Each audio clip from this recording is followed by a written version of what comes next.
ora bakal ana sing kaya kowe, ora bakal ana sing iso ganteni kowe ning atiku, sing ngerteni aku, sing tresnani aku awan lan wengiku.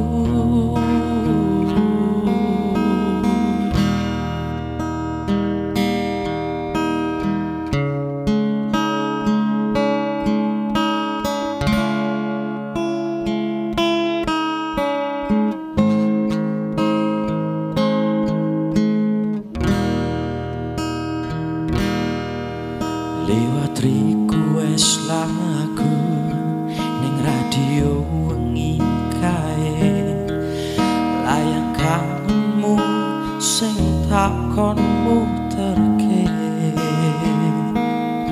sing iso nambani rasa kangen marang kembang desa, sing wis suwe tak tinggal lunga neng kutha. Nanging apa kowe kudu pamit lunga ninggalke aku dhewe kanggo selawase. Ora bakal ana sing kaya kowe, ora bakal ana sing iso ganteni kowe ning atiku, sing ngerteni aku, sing tresnani aku awan lan wengiku.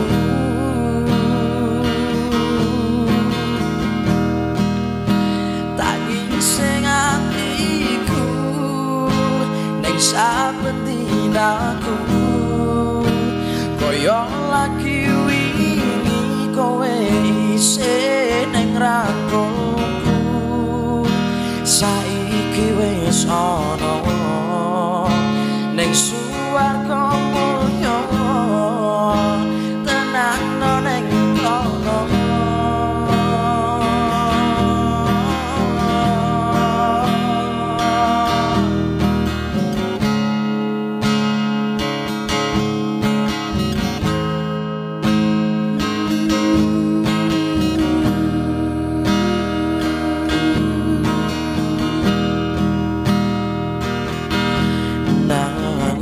Apa kowe kudu pamit lunga ninggalke aku dhewe kanggo selawase.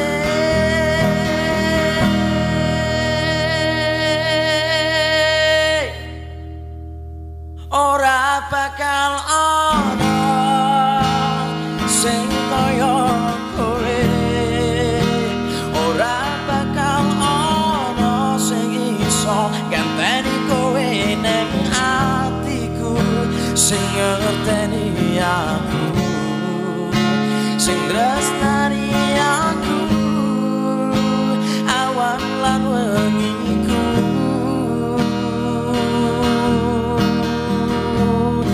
Nanging sing atiku ning saben dinaku koyo lagi wingi kowe isih ning rangkulku, saiki wis ana ning swarga mulya tenangno ning kono.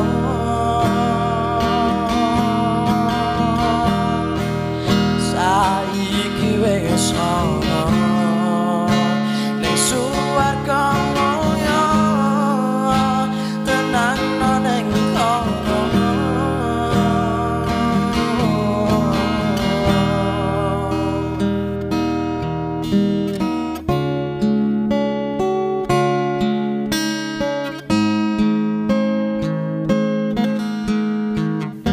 Spesial Temban.